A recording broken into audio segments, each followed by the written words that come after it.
दूरदर्शन में एंकर, बाद में बनी सिनेमा की सुपरस्टार, 31 की उम्र में दुनिया को कहा अलविदा।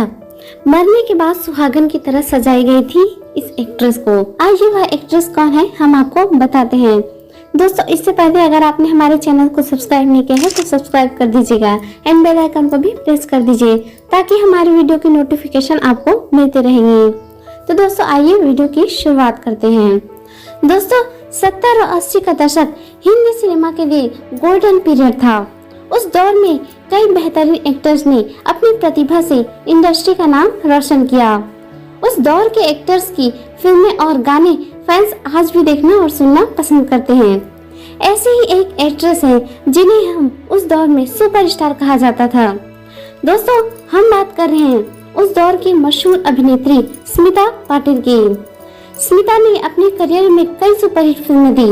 1980 के दशक में स्मिता पाटिल की लगभग हर फिल्में हिट होती थी। रोमांटिक किरदार ही नहीं, गंभीर किरदारों में भी उन्होंने अपनी एक्टिंग से जान डाल दी थी। उन्होंने उस दौर में लगभग सभी बड़े एक्टर्स के साथ बतौर हीरोइन फिल्मों में काम किया। हिंदी सिनेमा में बेहतरीन एक्टिंग के लिए उन्हें पद्मश्री सम्मान भी मिल चुका है। जहां एक तरफ फिल्मों में अपनी उम्दा एक्टिंग के लिए इस एक्ट्रेस को खूब सराहा गया, तो वहीं इस एक्ट्रेस की पर्सनल लाइफ भी खूब सुर्खियां बटोर रही थी। स्मिता पाटिल का जन्म 17 अक्टूबर 1955 को एक राजनीतिक परिवार में हुआ था।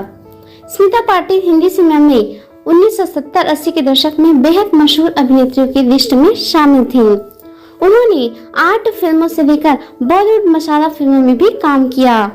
स्मिता पाटिल ने 1975 में श्याम बेनेगल की फिल्म चरणदास चोर से अपने करियर की शुरुआत की थी। उन्होंने हिंदी, मराठी, गुजराती, मलयालम सहित करीब 80 से ज्यादा फिल्मों में काम किया।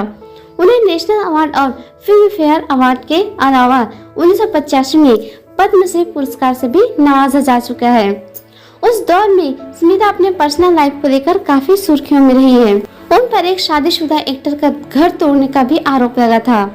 दरअसल स्मिता और बॉलीवुड एक्टर राज बब्बर रिलेशनशिप में थे और राज बब्बर पहले से ही शादीशुदा थे। दोनों लगभग 1982 में भीगे पलके की शूटिंग के दौरान मिले थे और यह मुलाकात प्यार में बदल गई। स्मिता को इस रिश्ते के कारण काफी आलोचनाओं का सामना भी करना पड़ा था। राज और स्मिता भीगे पलकों की शूटिंग के दौरान उड़ीसा में मिले थे। दोनों में पहली मुलाकात में ही लड़ाई हो गई थी। दूसरी मुलाकात में स्मिता राज की पर्सनैलिटी और व्यवहार से इम्प्रेस हो गई थी। कहा जाता है कि स्मिता के इस फैसले से उनके माता पिता खुश नहीं थे। लेखिका मैथिली राव ने उन्हें अभिनेत्री की बायोग्राफी में लिखा था कि स्मिता की मां राज और स्मिता के रिश्ते के खिलाफ थी। उनका कहना था कि महिलाओं के लिए लड़ने वाली स्मिता किसी और का घर कैसे तोड़ सकती है। दोनों के अफेयर के बारे में जब राज की पत्नी नादिरा को पता चला तब उन्होंने इसे गॉसिप माना। हालांकि जब सच सामने आया तो नादिरा ने काफी हिम्मत दिखाई। राज बब्बर ने स्मिता के साथ रहने के लिए पत्नी नादिरा को छोड़ दिया था। इस बारे में राज बब्बर ने एक इंटरव्यू में कहा था कि स्मिता और उनका रिश्ता कुछ ऐसा था जो बस जुड़ गया था। एक इंटरव्यू में नादिरा ने कहा था कि स्मिता मेरे पति के बेहद क्लोज थी। भले उनका मेरे पति के साथ अफेयर था, लेकिन मुझे भरोसा था कि मेरे घर की जरूरतों पर इससे असर नहीं पड़ेगा। स्मिता का मेरे पति की तरफ झुकाव हुआ क्योंकि वह अकेली थी। मैं खुश थी कि घर के बाहर भी कोई इंसान है जो उन्हें समझ सकता है और प्यार करता है। अगर वह मेरे पति को खुश रखती तो मैं खुश हूँ। मुझे लगता है कि मेरे पति के साथ इन्वॉल्व होने से वह खुद को रोक नहीं पाई। वहीं एक इंटरव्यू में स्मिता ने कहा था कि यह रिश्ता इतना आसान नहीं है। स्मिता ने नादिरा को लेकर कहा था कि वह अकेलेपन और दर्द से गुजर रही होगी।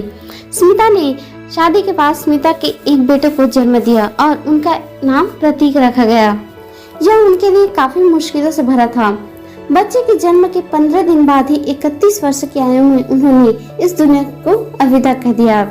दरअसल बच्चे के जन्म के समय उन्हें इन्फेक्शन हो गया था जो इतना बढ़ गया था कि उनकी मौत का कारण भी बना। स्मिता पाटिल की जीवनी लिखने वाली फेमस राइटर मैथिली राव ने उन्हें एक इंटरव्यू में बताया था कि स्मिता को वायरल इन्फेक्शन की वजह से ब्रेन इन्फेक्शन हो गया था, जिसकी वजह से उनका निधन हुआ था। स्मिता के अचानक निधन के बाद राज टूट गए थे, लेकिन कुछ समय बाद वह अपनी पहली पत्नी नादिरा के पास वापस चले गए।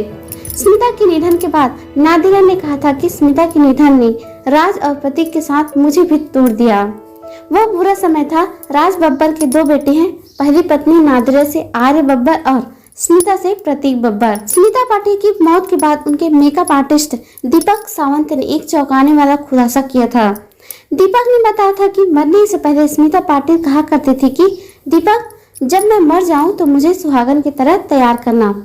मृत्यु के बाद अंतिम इच्छा के मुताबिक स्मिता को सुहागन की तरह सजाया गया था।